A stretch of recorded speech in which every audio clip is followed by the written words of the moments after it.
Hi, so it's another Bible study video. This time it will be Judges 8, Judges 9. I'll probably get into 10 and maybe a little bit of 11.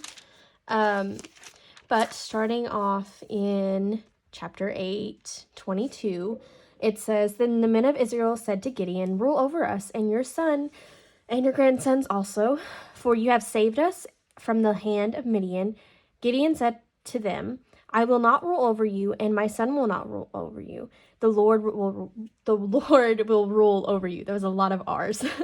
So, what kind of came to my head is like sometimes the connections I make don't really make sense to other people, but they make sense to me. But when I was reading it, I could not stop thinking about the fact that I know a lot of times we will be maybe offered like a title or a role or some kind of position that will result in maybe people knowing about us and maybe us being in charge and having some form of power. But we need to make sure that we're not actively seeking those out for that title or that fame or that power. I tried to say fame and power at the same time and it came out pame.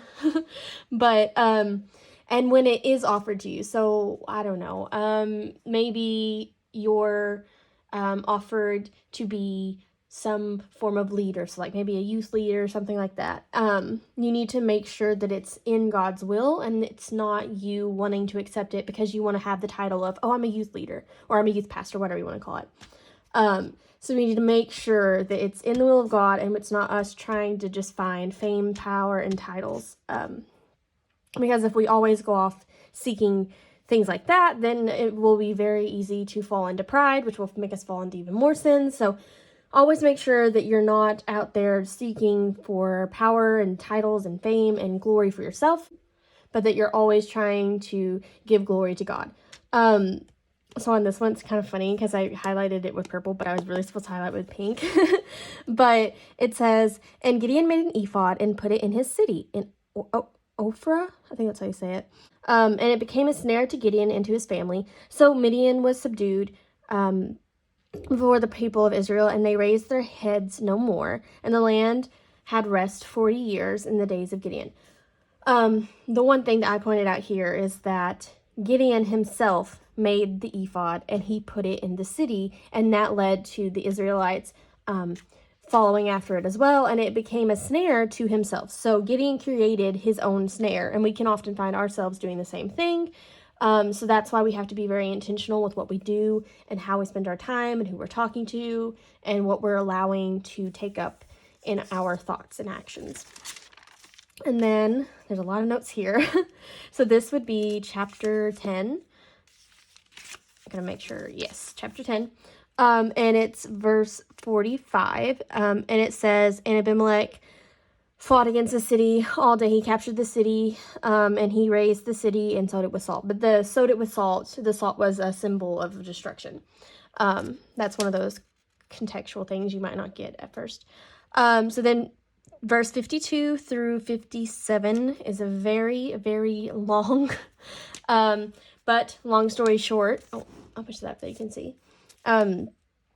Abimelech is basically killed by a woman who threw a millstone it's a millstone, on his head because, she was really smart. So I wrote out, the woman with the millstone. She lived in Thebez. She played a role in the death of Abimelech, who was trying to be king and control Israel, even though his father wouldn't allow it. So he wasn't supposed to be king, and he wasn't supposed to try to control all of Israel, and he was doing, not very good things. And she kind of took matters into her own hands, is basically what her story is. And then verse 6 of verse 10. Oh, I lied. Sorry, that was verse 9 or chapter 9, and this is chapter 10. Oh my goodness, I cannot speak. So verse 6 of chapter 10 says, "The people of Israel did again did evil in the sight of the Lord and served the Baals and the Ashtaroth." I'm really bad at pronouncing names.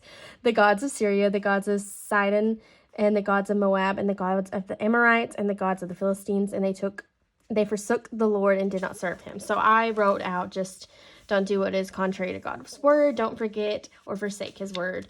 And then this is a lot of stuff to get through.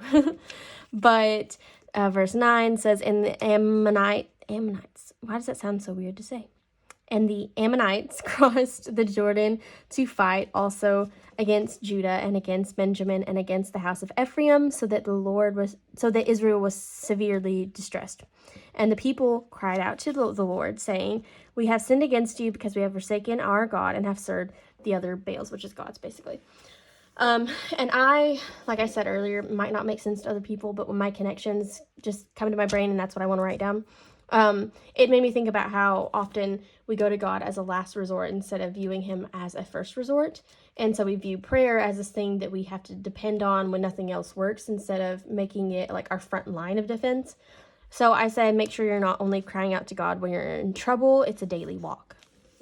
And then kind of going along with the same theme, verse 15 says, and the people of Israel said to the Lord, we have sinned. Do to us whatever seems good to you. Only deliver us this day. Please deliver us this day. So they put up away their foreign gods from among them and served the Lord, and he became impatient over the misery of Israel. So I wrote out that sometimes we need to clean out our life and purge out all the things that are keeping us from a deeper relationship with God.